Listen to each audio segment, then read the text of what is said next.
내 자녀에게 가르치라는 제목으로 하나님의 말씀 전하도록 하겠습니다. 우리가 올해 들어서 성경을 온 가족이 함께 통독하는 훈련을 지금 하고 있죠. 그래서 자녀들과 함께 지금 창세기, 출애굽기, 레위기, 민수기, 신명기, 이제 모세오경의 5번째 책을 읽고 있습니다. 신명기라는 말은 한자죠. 신명, 신자가 거듭 신자고요. 명은 명령할 때의 명입니다. 거듭된 명령이란 뜻이고요. 영어로는 듀로노미 하는데 그것의 뜻은 두 번째 율법이라는 뜻이 있습니다. 왜 두 번째일까요? 첫 번째 율법은 어디일까요? 하나님께서 모세에게 주신 신의 산에서 주신 그 십계명과 그 율법이 바로 첫 번째였는데, 이 40년의 광야 생활을 지나면서 율법의 내용은 동일하지만 그것을 가르치는 대상이 달라졌어요. 왜냐하면 우리가 지난 민수기 할 때 배웠던 것처럼 민수기 13장에 가데스바네아 사건이 나오잖아요. 가데스바네아에서 가나안을 정탐하는 그 12명의 리더 중에서 여호수아와 갈렙만 빼고는 다 부정적인 보고를 해서 하나님의 마음을 아프시게 했잖아요. 그래서 그때 40일간 정탐했던 40일이 40년이 되어서 이 광야 생활을 하는 40년 동안 출애굽 1세대들은 다 광야에서 죽고 말죠. 이 신명기가 쓰여질 당시는 광야 생활 40년을 다 지난 때예요. 다 지난 때고, 모세의 입장에서 봤을 때는 이제 자신이 살아가야 될 날이 2달밖에 남지 않은 시점이었어요. 그래서 모세가 이제 자기는 가나안 땅에 못 들어가지만 그 가나안 땅에 들어가서 거룩하게 살아야 할 만나 세대들, 그러니까 태어나자마자 만나를 먹고 자랐던 출애굽의 2세대들, 이 만나 세대들에게 가나안 땅에 들어가서 너희들이 이 하나님의 제사장 나라 백성답게 거룩하게 어떻게 살아가야 하는지를 가르쳐준 그의 마지막 설교, 고별 설교, 마치 유언집과 같은 것이 이 신명기의 말씀이에요. 그래서 만약에 출애굽의 목적이 정말 하나님께서 약속하신 땅 가나안에 들어가는 것 자체가 최종 목적이라고 한다면 굳이 모세가 이렇게 열심으로 하나님의 율법의 말씀을 가르칠 필요는 없을 거예요. 왜냐하면 약속의 땅 가나안에 들어가면 끝나잖아요. 아브라함에게 주셨던 큰 민족을 이미 이루었고, 이제 약속의 땅 가나안으로 들어가면 모든 것이 다 이루었다 생각하면 뭐를 더 할 필요가 있겠어요. 그런데 가나안 땅에 들어가는 것이 출애굽의 최종 목적이 아니라 가나안 땅에 들어가서 하나님의 제사장 나라답게 거룩한 백성으로 구별되어 살아야 가야 하는 것이 그들을 하나님의 백성으로 불러주신 하나님의 뜻이었다는 거죠. 그러니까 제가 계속 말씀드리지만 이스라엘이 잘되고 큰 나라가 되는 것이 하나님께서 아브라함을 불러주신 목적이 아니라 이스라엘이라는 나라를 통해서 모든 민족, 모든 열방을 축복하기 원하시는 하나님의 뜻에 따라 하나님이 사용한 도구가 바로 이스라엘이었다라는 거죠. 아브라함을 부르실 때부터 하나님의 관심은 모든 민족, 모든 열방을 축복하기 원하시는 하나님의 뜻이 담겨져 있었던 것이죠. 그래서 이 신명기의 말씀을 우리가 들을 때 이 모세의 마음을 좀 우리가 생각하면서 읽으면 더 은혜가 될 것 같아요. 그래서 신명기 1장부터 4장은 신명기의 서론의 역할을 하고요, 광야 생활의 의미가 무엇이었는지 그들에게 회고하는 장면이 나옵니다. 그리고 신명기 6장부터 모세가 정말 본격적으로 하고 싶은 이야기들을 이야기하는 거예요. 특히 4절에 나온 것처럼 이스라엘아 들으라 는 말로 시작하죠. 이 말씀을 쉐마의 말씀이다 그래요. 그래서 이 쉐마의 말씀으로 이제 시작하는데, 왜 쉐마라고 하냐면 그 히브리 말로 쉐마가 들으라라는 거예요. Hear, 그러니까 들어라 라고 얘기하면서 그 다음에 정말 그들이 반드시 들어야 되는 하나님의 말씀을 지금 반복하고 있는 것이거든요. 그래서 이 모세가 마치 아버지의 마음으로, 부모의 마음으로, 자기는 가나안 땅에 들어가지 못하지만 가나안 땅에 들어가서 이들이 정말 하나님의 뜻 붙잡고 살아가야 되는 것이 너무나 중요한 사명이었기 때문에 자녀들에게는 더 나은 미래를 주고 싶은 부모의 마음처럼 모세도 지금 이스라엘 백성을 마치 자신이 품고 기른 자녀들처럼 그 자녀들의 미래를 위하여서 하나님의 말씀을 붙잡고 살아가야 된다라는 것을 강조하고 있는 것이죠. 그래서요, 이 신명기 6장 4절에서 들으라고 이제 그들의 관심을 딱 모은 후에 모세가 첫 번째로 얘기하는 것은 뭐냐면 우리 하나님 여호와는 오직 유일한 여호와이시다 라고 얘기를 합니다. 그러니까 그전 성경 버전에서는 오직 하나인 여호와 그렇게 번역했거든요. 그러니까 많은 신들 중에 하나가 아니라 우리 하나님만이 오직 유일한 하나님이 되신다라는 거예요. 존재론적으로 절대적으로 우리 하나님이 한 분이신 하나님이시다라는 것을 강조하는 거예요. 우리가 출애굽기에서도 우리가 살펴보았던 것처럼 모세가 애굽의 바로왕 앞에서 내 백성을 보내라 라고 얘기했을 때 이 바로가 그 얘기를 듣지 않잖아요. 계속 보내지 않잖아요. 그래서 하나님께서 애굽에 뭐를 내리셨죠? 10재앙을 내리셨어요. 그런데 10재앙의 내용이 제가 지난번에도 말씀드렸던 것처럼 다 애굽 사람들이 신처럼 섬기던 것들이었어요. 그래서 그런 것들을 하나하나 부수고 파괴하면서 하나님께서 애굽 백성과 이스라엘 백성에게 선포하는 메시지는 뭐예요? 다른 세상의 거짓되고 헛된 우상들을 섬기지 말라는 거예요. 오직 나 하나님 여호와가 참 하나님이다 라는 것을 애굽의 10재앙을 통하여서 보여주신 거거든요. 따라서요, 이스라엘 백성은 다른 나라 백성들이 섬기는 많은 신들 중에 하나로 하나님을 섬긴 것이 아니라 하나님은 오직 유일하신 참 하나님이십니다 라고 이렇게 고백할 수밖에 없었다라는 것이죠. 사랑하는 성도 여러분, 우리가 반드시 기억해야 하는 것은 바로 우리가 믿는 하나님이 한 분 절대적인 하나님이시요 참 하나님이심을 믿으시기를 바랍니다. 물론 사람들마다 다 자신이 믿는 신이 진짜고 절대적이라고 주장을 하겠지만 그 신들을 한번 생각해 보세요. 이 세상에서 많은 사람들, 이 많은 종교들을 한번 생각해 보세요. 다 인간이 만든 신이에요. 인간이 만들어낸 신이고요. 또 한 사람의 연약한 사람이 자기 스스로를 신이라고 주장하는 그 주장에 불과하다라는 거죠. 그런데 우리가 믿는 하나님을 생각해 보십시오. 인간이 만든 신이 아니에요.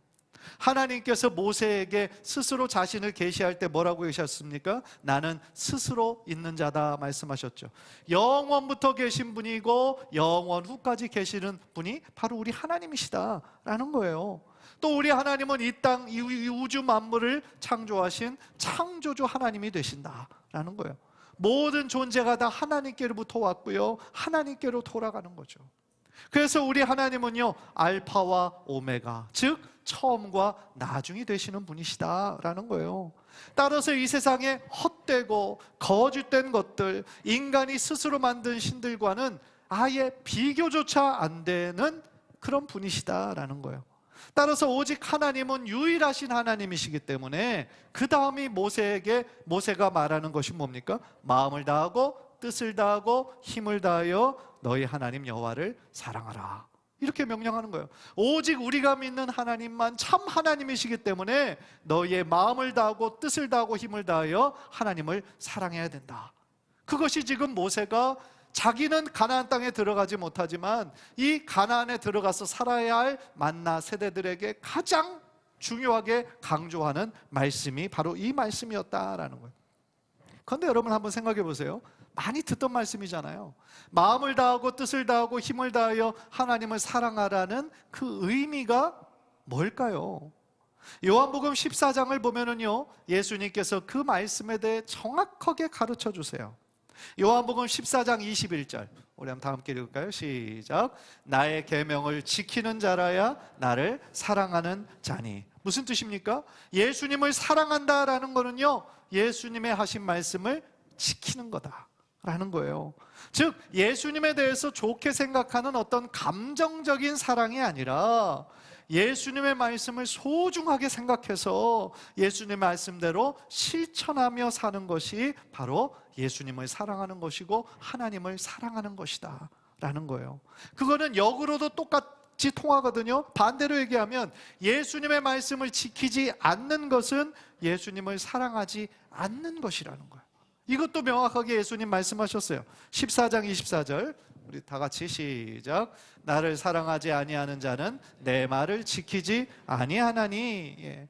그러니까 이 말씀은 예수님이 구약 이 쉐마의 말씀, 신명기 6장의 말씀을 새롭게 재해석한 것이 아니라 사실은 구약 시대부터 이미 있었던 하나님을 사랑하라는 뜻이 바로 이거예요. 이것을 예수님께서는 재인용하신 것뿐이에요. 신명기 5장 10절 다 함께 읽을까요? 시작. 나를 사랑하고 내 계명을 지키는 자에게는 천대까지 은혜를 베푸느니라. 아멘. 따라서 우리가 이 구약의 쉐마의 말씀 그리고 예수님의 말씀을 우리가 종합해 볼 때 하나님을 사랑한다라는 말과 하나님의 계명을 지킨다라고 하는 것은 두 개의 분리된 영역이 아니라 결국은 하나의 같은 말씀이다라는 거예요. 하나님을 사랑하는 것은 말씀하시는 하나님을 소중하게 생각하고 그 말씀대로 지키고 순종하는 것이다 라는 거죠. 그렇다면 그 말씀을 마음에 새기고 자녀들에게 가르치라고 한 이유는 무엇일까요? 우리가 방금 본문으로 읽었던 것처럼 하나님을 사랑하라, 바로 그 다음에 그 말씀을 마음에 새기고 자녀들에게 가르치라 그랬거든요. 오늘 보면 6절 7절 보세요. 6절 7절 다 같이 한번 읽읍시다. 시작. 오늘 내가 내게 명하는 이 말씀을 너는 마음에 새기고 내 자녀에게 부지런히 가르치며 집에 앉았을 때든지 길을 갈 때든지 누워있을 때든지 일어날 때든지 이 말씀을 강론할 것이며. 간단하게 말씀드리면 유대인들은요 이 쉐마의 말씀의 축복이 얼마나 크고 놀라운지 그들은 알고 있었기 때문이에요. 그러니까 하나님을 사랑하라는 이 말씀을 자기들의 마음에 새기고 자신의 자녀들에게 부지런히 가르치라는 거예요. 그러니까 그 때를 생각해 보면 집에 앉았을 때든지 길을 갈 때든지 누워있을 때든지 일어날 때든지 이거를 문자적으로만 해석해 보면 언제예요? 거의 모든 경우예요. 그렇죠? 그러니까 어떤 특별한 때를 정해서 하는 것이 아니라 말씀을 가르칠 기회가 있을 때마다 하나님을 사랑하라는 것을, 하나님의 뜻대로 지켜야 된다는 것을 가르치라는 거예요. 여러분들 유대인의 쉐마 교육이 뭔지 아십니까? 아브라함 때부터 실행되었던 교육이에요. 아브라함 때부터 지금까지 4200년 동안 변함없이 그 자신의 자녀들에게 하나님 사랑하는 것을 가르치고 있는 것이 핵심이 바로 쉐마 교육인데, 여러분이 쉐마 교육이 어디서 일어나고 있는 줄 아십니까? 학교가 아니에요. 가정이에요. 각 가정마다 하나님을 사랑하고 하나님의 말씀대로 살아야 된다라는 것을 가르치는 거예요. 누가 가르쳐요? 선생님이요? 교사가, 아니죠. 부모가. 실수했어요. 부모가 교사가 돼서 하나님의 말씀을 가르쳐야 된다라는 것이죠. 그러니까 단순히 가정이 먹고 자는 그냥 편안함만 제공하는 장소가 아니라 어떤 장소가 되어야 된다는 거냐면 하나님을 사랑하는 것을 가르치고 또한 실천할 수 있는 그런 장소가 바로 가정이 되어야 된다라는 거죠. 그래서 이 7절에 나오는 부지런히 가르치다 라는 히브리어 동사를 보니까 원래 뜻은 찌르다, 뾰족하게 하다라는 뜻이 있다라고 그래요. 그러니까 부지런히 찌르다라는 말이 이게 언뜻 이해가 안 되잖아요. 그런데 여러분, 하나님의 말씀 자체에 능력이 있잖아요. 그 살아있는 말씀으로 우리 자녀들의 영혼, 마음을 예리하게 찌르듯이 감동시키고 교훈하라는 하나님의 뜻이 그 말씀 속에 심겨져 있다라는 거예요. 히브리서 4장 12절 우리 한번 다 함께 볼까요? 시작. 하나님의 말씀은 살아있고 활력이 있어 좌우의 날선 어떤 검보다도 예리하여 혼과 영과 및 관절과 골수를 찔러 쪼개기까지 하며 또 마음의 생각과 뜻을 판단하나니. 이게 말씀의 살아있는 능력이다 라는 거예요. 그래서 이런 살아있고 검보다도 더 예리한 하나님의 말씀이 우리 자녀들의 그 마음에 들어가서 그 영혼을 찌르고 우리들의 자아가 부서지도록 그 말씀을 가르쳐야 된다라는 거예요. 그 말씀이 영혼 깊숙이 새겨져야 우리 자녀들이 하나님의 말씀을 따라 순종하는 믿음의 자녀들이 될 수 있기 때문이다라는 것이죠. 따라서 칼을 갈듯이 자녀들에게 되풀이하며 가르치라는 거예요. 유대인들에게 가장 좋은 교육 방법이 뭐냐면 계속적으로 반복하는 거예요. 한두 번 하는 게 아니라 계속적으로 반복해서 가르치는 거예요. 사실 이 사실은 굉장히 중요합니다. 솔직히 모든 부모가 다 자신의 자녀들이 잘 되기를 원하잖아요. 그 원하지 않는 부모가 어디 있어요? 어떤 부모가 자신의 자녀들이 실패하고 안 되는 걸 바라겠어요? 부모의 마음은 자녀가 아무리 나이 많고 다 성장했어도 자녀들 걱정하고, 또 자녀가 힘든 일이 있다고 하면 자녀보다 더 가슴 아파하는 것이 부모의 마음이에요. 그렇죠? 그렇다고 한다면, 우리가 정말 우리 자녀들을 사랑한다면, 잘 되기를 원한다면, 우리 자녀들이 하나님을 인격적으로 만날 수 있도록 우리가 할 수 있는 방법을 총동원해서 그렇게 해야 된다라는 거예요. 왜냐하면 하나님을 만나야 인생의 의미와 목적을 깨달을 수 있고요, 하나님을 만나야 우리들의 인생이 어디로부터 어디로 가는지, 참 행복이 무엇인지를 발견할 수가 있기 때문인 것이죠. 그런데 우리 주변을 돌아보면 많은 사람들이 왜 자신이 살아야 하는지, 존재해야 되는지를 잘 몰라요. 그러니까 이 세상에서 자꾸만 다른 사람들과 비교하면서 작아지고 열등감을 느끼고 자신은 마치 실수로 태어난 것처럼 생각하는 사람들이 많아요. 아무런 필요 없는 잉여인간처럼 스스로를 자학하는 사람들이 많아져요. 얼마나 안타까운 얘기입니까? 또한 하나님을 모르는 인생을 살다가 어쩌다 운이 좋아서 세상적으로 볼 때는 성공하고 돈을 많이 벌 수도 있겠죠. 그러나 그들의 마음 깊숙이는요, 마음에 기쁨이 없고 언제나 비어있는 것 같은 공허감을 느껴요. 성공했어도, 다른 사람들은 부러워하는 삶을 살고 있어도 그의 마음 깊숙이는 어떤 외로움과 채워지지 않는 공허감이 있는 거예요. 그 이유가 뭔지 아십니까? 하나님께서는요, 모든 사람에게 다 영혼을 심겨 놓으셨거든요. 하나님께서는 모든 사람을 동물들과 다르게 영적인 존재로 만드셨어요. 하나님을 믿든 하나님을 믿지 않든 모든 사람에게는 다 영혼이 있어요. 영혼은 하나님을 만나야 되는 창구거든요.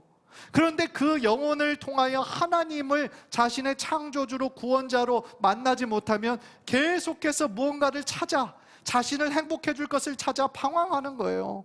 그러나 하나님을 만나지 못하면 목적을 찾지 못하기 때문에 공허한 인생이 되는 것이죠. 왜? 그의 영혼의 문제가 해결되지 못했기 때문에 그렇다는 거예요. 사랑하는 형제자매 여러분, 저는 여러분 모두가 우리 인생의 창조주이신 하나님을 인격적으로 반드시 만나시게 되기를 주님의 이름으로 간절히 축복합니다. 교회는 다니지만 하나님을 아직 인격적으로 만나지 못하신 분들이 있어요. 예수님을 만나야 우리들의 모든 영혼의 문제가 해결될 줄 믿습니다. 또한 우리 삶을 복잡하게 둘러싸고 있는 이 인생의 모든 문제가 예수님을 우리가 만날 때 그 문제가 하나하나 해결될 줄 믿습니다. 무엇보다도 우리 인생이 예수님을 만나야 행복해질 줄 믿습니다. 어제 우리가 성경 통독을 했던 그 스케줄이, 본문이 신명기 10장이었는데요 신명기 10장 12절 13절에서 오늘 본문 쉐마의 말씀과 연결되는 구절이 있었어요. 그래서 여러분들과 함께 좀 나누고 싶은데요, 신명기 10장 12절 13절 우리 다 함께 읽을까요? 시작. 이스라엘아, 내 하나님 여호와께서 네게 요구하시는 것이 무엇이냐? 곧 내 하나님 여호와를 경외하며 그의 모든 도를 행하고 그를 사랑하며 마음을 다하고 뜻을 다하여 내 하나님 여호와를 섬기고, 13절, 내가 오늘 내 행복을 위하여 내게 명하는 여호와의 명령과 규례를 지킬 것이 아니냐? 13절에서 뭐를 말씀하고 계십니까? 우리의 행복을 위해서, 우리의 행복을 위해서 뭐라는 거예요? 하나님의 말씀을 지키라는 거예요. 다른 사람을 위한 것이 아니에요. 바로 우리의 행복을 위하여 그렇게 하나님의 말씀 붙잡고 살라는 거예요. 여러분 행복하기를 원하십니까? 하나님의 말씀대로 살기를 바랍니다. 여러분의 자녀들이 행복한 삶을 살기를 원하십니까? 그렇다면 여러분의 자녀들이 하나님의 말씀대로 살아갈 수 있도록 도와야 된다라는 거예요. 왜냐하면 하나님께서 반드시 그렇게 복 주시고 행복하게 하시겠다 약속해 주셨잖아요. 우리 하나님은 실현하시는 분이 아니시죠? 우리 하나님은 신실하신 하나님이시잖아요. 우리들에게 하신 말씀, 그 약속을 반드시 지키시는 하나님이시다라는 거예요. 따라서 우리의 삶에 정말 행복한 날들이 많아지는 게 행복한 거잖아요. 그죠? 행복한 날들이 많아져야 행복한 거잖아요. 행복한 날들이 많아지려면 어떻게 됩니까? 우리의 삶의 중심에 하나님을 모시고 하나님의 말씀을 가까이 하고 하나님의 말씀대로 순종하는 삶을 살 때 우리의 삶에 행복한 삶이 찾아오게 될 줄 믿습니다. 그렇다면 하나님의 말씀을 언제, 무엇을 가지고 어떻게 가르쳐야 됩니까? 중요한 대안이 가정예배예요. 가정예배. 일주일에 우리가 한번 온 가족들이 함께 모여서 드리는 이 가정예배를 통하여서 우리가 하나님의 말씀을 가르칠 수 있어요. 나눌 수 있어요. 특히 우리는 올해 우리 교육부 전체가 같은 본문을 가지고 같은 주제로 지금 설교한다고 그랬잖아요. 말씀드렸잖아요. 지금 우리 자녀들 유아부, 유치부, 아동부, 청소년부, 청년부 다 같은 본문, 같은 주제의 말씀을 나누고 있어요. 제가 한 달 전에 이 말씀을 뽑아서 우리 교육부 사역자들에게 나눠주고 같이 이것을 전하라고 하고 있어요. 그 이유가 뭔지 아세요? 함께 가정예배 드리라는 거예요. 오늘 전도사님에게 어떤 말씀 들었어? 물어보고, 그리고 여러분들이 여기에서 은혜 받고 깨달은 내용들을 자녀들과 함께 나누라는 거예요. 그 시간을 통하여서 여러분들 가정이 예수 믿는 가정, 우리 가정은 예수 믿는 가정이다, 우리 가정은 예수님이 주인 되시는 가정이다, 믿음으로 선포하라는 거예요. 예. 그렇게 할 때 아까 유대인의 쉐마 교육처럼 단순히 말로만 가르치는 것이 아니라 우리가 믿는 하나님, 우리가 주인으로 섬기는 예수님 중심으로 살아가는 삶이 우리들의 자녀들에게 자연스럽게 전수가 된다라는 거예요. 물론 어떤 분들은 자신이 자녀들에게 성경을 이렇게 가르치고 예배를 인도한다라는 것에 대해서 너무 큰 부담을 가지는 분도 계세요. 사실은 많으시죠. 제가 압니다. 사실 어느 정도의 지식은 필요해요. 우리 자녀들이 설교를 듣다가, 우리 교육부 전도사님의 설교를 듣다가 어떤 궁금했던 거를 부모에게 물어볼 때 그거를 대답해 줄 수 있는 실력이 있다면 얼마나 좋겠어요. 너무 금상첨화겠죠. 따라서 지금 우리 부모들이 우리 자녀들과 함께 믿음이 성장하는, 정말 믿음의 가정돼서 하나님의 축복받기를 원하시는 마음이 있다라고 한다면 우리들이 먼저 하나님의 말씀을 가까이 하는 훈련을 해야 돼요. 하나님의 말씀을 단순히 읽는 자만 대해서는 아니라 말씀의 의미가 무엇인지 성경 공부의 기회가 주어졌을 때 부지런히 참석하셔야 돼요. 아는 만큼 더 보이고요, 아는 만큼 더 재밌어요. 성경의 세계는 너무 깊고 너무 넓고 너무 오묘해요. 그래서 우리가 배우면 배울수록 하나님의 말씀을 더 깨닫게 되고 더 사랑하게 된다라는 것이죠. 따라서요, 지금 우리가 통독을 하고 있는데 매일같이 읽고 있는 구절 다 이해하지 못하시잖아요. 저도 다 이해 못하는데요. 여러분들 당연한 거죠. 그러니까 우리가 수요일 저녁마다 지금 2년 전에는 제가 다 강의를 했었는데 올해는 우리 오일환 목사님, 황성우 전사님이 열심으로 준비해서 그 성경 개관들을 하고 있어요. 물론 수요일 저녁에는 여러분들 직장생활 하다가 참석하는 게 어려우시더라도 요즘은 유튜브로 다 볼 수 있잖아요. 여러분들 마음만 있으면 언제든지 찾아서 보시고 공부할 수 있어요. 또 한 달에 한 번 제가 토요일, 매주 마지막 주 토요일 부모 성경학교 하고 있죠. 그래서 부모 성경학교에 또 오셔서 또 하나님의 말씀을 어떤 말씀인지, 어떤 주제를 가지고 있는 책인지 배워야 된다는 거죠. 배우는데 결코 늦은 시간은 없어요. 이 나이에 무엇을 배우냐고 여러분들 생각하지 마세요. 지금이 우리 인생에서 가장 젊을 때라는 거 여러분들 다 아시잖아요. 그죠? 하루하루 나이 들어가는데 오늘이 가장 젊은 날이잖아요. 배웠는데 금방 잊어먹는다고 자책하지 마세요. 자연스러운 현상이에요. 예. 하나도 안 잊어먹고 다 기억하면 그것도 괴로워요. 예. 그러니까 자연스럽게 잊어버리는 건 자연스러운 거예요. 다시 반복하면 되는 거예요. 반복하면서 읽고 듣고 배우다 보면 그 성경의 귀한 생명의 말씀이 우리들의 마음판에, 우리들의 영혼에 새겨지게 될 줄 믿습니다. 그래서요, 저도 일주일에 한 번 가정예배를 드리는데 가정예배 시간을 통하여서 우리 자녀들이 지금 성경 통독 잘하고 있는지 체크합니다. 예, 체크하고 그 말씀을 나누고 때로는 가르치고 또 우리 아이들이 성경에 대해서 얼마나 알고 있는지, 얼마나 자주 기도하는지 자주 질문해요. 그리고 제가 우리 아이들 3남매 어릴 때부터 제가 강조하는 게 이제 너희들 독립해야 된다. 언젠가 부모로부터 독립해야 되는데 무슨 일이 있어도 이 두 가지 기억하라고 제가 강조해요. 주의를 지키는 거, 주의를 거룩하게 지키는 거, 그리고 11조 헌금 드리는 거 강조해요. 여러분, 주일이 다른 날하고 똑같은 날이 되잖아요. 단순히 쉬는 날이 되잖아요. 그러면 그 사람의 신앙 순식간에 무너져 버립니다. 거짓말 아니에요. 순식간에 무너져 버려요. 주일은 하나님께서 거룩하게 구별하신 날이에요. 그것은 하나님의 창조의 원리에서도 그대로 나와요. 주일은 하나님을 예배하는 날입니다. 예배를 통하여 우리의 정체성을 확인하는 거예요. 우리는 하나님의 자녀이고요, 하나님께 예배하는 예배자예요. 하나님은 우리의 예배를 받으시는 예배의 대상이 되시는, 예배에 합당하신 분이에요.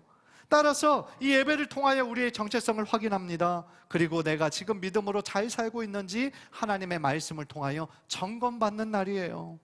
그래서 성도의 삶에서요, 이 주일 성수 신앙이 흔들리면 모든 게 흔들리는 거예요. 모든 삶이 흔들립니다. 따라서 주일 성수 자녀들에게 반드시 강조하셔야 되는 거예요. 11조도 마찬가지입니다.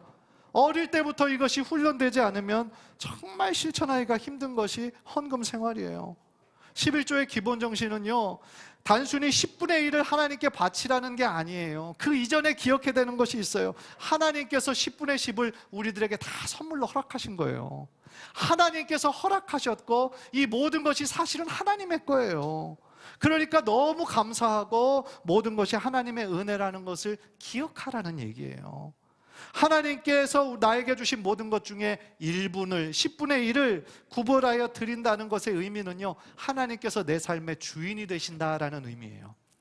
하나님이 내 삶의 주인이 되십니다. 그래서 나의 삶을 주관하고 계심을 표현하는 최소한의 믿음이 뭐다? 그게 바로 11조다 라는 거예요.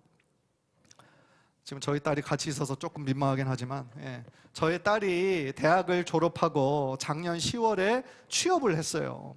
그래서 제가 이제 취업을 하게 됐으니까 가정예배 때 이런 이야기를 했습니다. 이제 월급 받게 되는데 월급에서 가장 먼저 11조를 떼고 또 다른 10분의 1은 네 용돈으로 쓰고 나머지 80%는 지금 대학교 공부하면서 학자금이 좀 남은 게 있거든요. 학자금 대출을 갚아야 된다라고 얘기를 했어요. 사실 딸이 공부를 잘했습니다. 그래서 뉴욕대학교에 4년 전액 장학금을 받고 들어갔어요. 근데 수업료는 다 장학금으로 받았는데 이 기숙사비하고 거기에서 먹는 밥 먹는 거는 그거는 장학금으로 안 주거든요. 그래서 그거를 개인이 부담해야 되는데 그 금액이 지금 남아있는 게 약 4만 불이 돼요. 그러니까 한국 돈으로 따지면 5천만 원이 넘는 큰 돈이죠. 뉴욕 맨하탄이 워낙이나 생활비가 비싼 곳이에요. 그래서 기숙사에서 생활하는 것이 그나마 가장 싼 것이었고 아낄 수 있는 방법이었죠. 그러니까 이제 직장 생활하면서 돈을 벌게 됐으니까 열심히 갚아야 되는 게 맞잖아요. 그런데 한 친척이, 그때 한번 구정 때 그 모임을 가졌는데 한 친척이 이제 그런 얘기를 하는 거예요. 우리 딸을 너무 이제 예쁘게 생각하니까 아유 힘들게 일해서 돈 버는데 10분의 1만 용돈으로 쓰기엔 너무 조금인 것 같다고. 그래서 나보고 뭐라고 그러냐면 아유 학자금 대출 다 갚을 때까지는 10의 1조 나중에 좀 하시면 안 돼요? 그렇게 저한테 얘기를 하더라고요. 그래서 제가 안 된다고 그랬어요. 안 된다고 그랬어요. 여러 가지 사정을 다 생각하면요, 돈 아까워서 절대로 11조 못합니다. 제일 처음부터 11조는 내 돈이 아니고 하나님의 것이라고 생각해야 이걸 할 수 있는 거예요. 사랑하는 성도 여러분, 제가 우리 자녀들에게 왜 주일 성수와 11조를 강조하는지 여러분들 아십니까? 왜냐하면요, 저도 아빠잖아요. 3남매를 둔 아빠입니다. 우리 자녀들이 하나님의 축복 많이 받았으면 좋겠어요.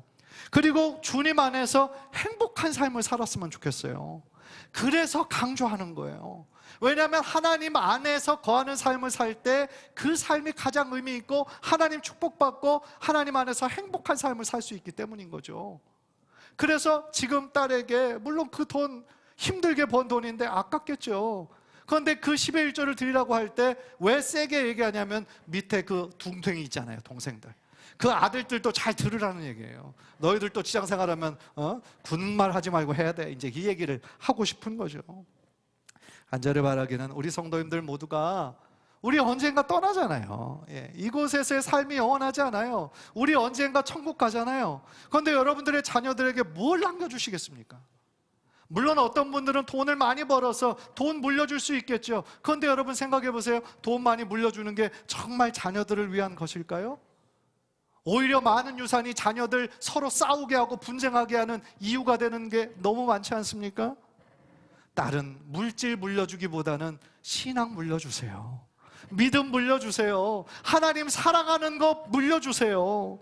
그래서 여러분들이 하나님의 말씀을 부지런히 잘 가르쳐서 여러분의 가정 모두가 정말 하나님의 축복을 많이 받는 가정, 정말 예수님 중심으로 행복한 가정, 무엇보다도 아브라함의 축복이 이삭, 야곱, 요셉에게 계속 흘러넘쳤던 믿음의 가정이었던 것처럼 여러분들 모두의 가정이 하나님께서 기뻐하시는 믿음의 명문 가정이 돼서 하나님을 기쁘시게 하는 귀한 가정들 모두 되시기를 주님의 이름으로 간절히 축복합니다. 기도하겠습니다. 우리 한번 기도하실 때 오늘 말씀 생각하면서 한번 기도하기 원합니다. 내 마음과 뜻과 힘을 다하여 하나님을 사랑하라 그랬어요. 그리고 이 하나님 사랑하는 것을 부지런히 자녀들에게 가르치라고 그랬어요. 단순히 말로만 가르치라는 것이 아니에요. 우리들의 삶으로 우리들의 자녀들에게 가르치라는 거예요. 우리 하나님을 우리가 얼마나 소중하게 생각하고 하나님을 사랑해서 하나님 뜻에 순종하는지 우리 자녀들에게 보여주라는 거예요. 그 가정이 바로 실천할 수 있는 장소가 되어야 된다는 거예요. 그런 면에서 참 우리가 하나님께 죄송하죠. 내 자신이 하나님께 그렇게 신앙의 본이 되는, 자녀들에게 본이 되는 삶을 살았나 생각해 보면 참 부족하죠. 또 어떤 분들은 자녀들이 다 장성하고 다 나가서 지금 하고 싶어도 할 수가 없다 아마 생각하시는 분들도 계실 거예요. 그러나 그 자녀들 1년에 몇 번 만날 때, 또 손자 손녀들 그렇게 만날 때 하나님 사랑한다라는 것을 고백하시고, 내가 정말 너희들에게 부탁하고 싶다, 하나님을 사랑해야 된다, 하나님의 뜻대로 순종해야 된다, 그렇게 말씀해 보세요. 여러분의 손자 손녀들이 귀 기울여 들을 거예요. 또한 여러분의 자녀들이 그 말씀에 듣고 마음에 찔림이 있을 거예요. 그래서 지금 하나님을 떠난 자녀들도 있고 하나님을 모르는 사람들도 많이 있을 텐데, 이 시간 기도할 때 하나님, 우리 사랑하는 자녀들, 우리 손자 손녀들 하나님 잘 믿는 우리 자손들 되게 해주세요. 하나님 안에서 참된 행복과 하나님의 축복을 많이 경험하는 믿음의 가정 되게 주여 인도해 주세요. 우리 그런 마음을 담아서 주여 한번 부르고 통성으로 한번 다 함께 기도하겠습니다. 주여.